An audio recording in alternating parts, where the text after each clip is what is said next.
वो स्टूडेंट हैं जो कि मेरे कोचिंग में पढ़ते हैं। तो पहले आप तो बताइए कि आपका नाम क्या है। मेरा नाम अंश यादव है। आपका नाम अंश यादव जी, इनका नाम यंश यादव है। तो आप बताइए कब से यहाँ पर कोचिंग कर रहे हैं। 3 महीने से।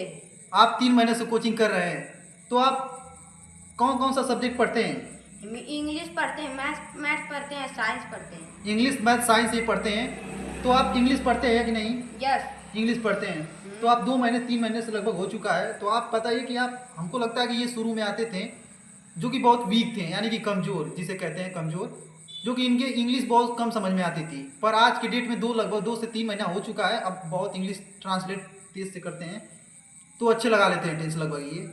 तो आप नाम अपना बताइए। My name Yash Yadav. My name Yash Yadav ji, इनका नाम यश यादव है। तो आप कब से कोचिंग में आ रहे हैं।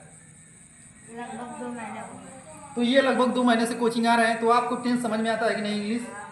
आपको इंग्लिश ग्रामर समझ में आता है। ये भी आए थे टेंस बनाने के लिए, ये भी इंग्लिश पढ़ने के लिए आए थे। तो इन्हें भी इंग्लिश नहीं समझ में आ रही थी, बहुत कम समझ में आ रही थी। सब लग रहा है कि मैं, जैसे होता है कि इंग्लिश नॉर्मल इंग्लिश पढ़ा रहा था, बस स्पेलिंग मीनिंग वूनिंग याद करा रहा था, थोड़ा स्पेलिंग भी लिख नहीं पाते थे।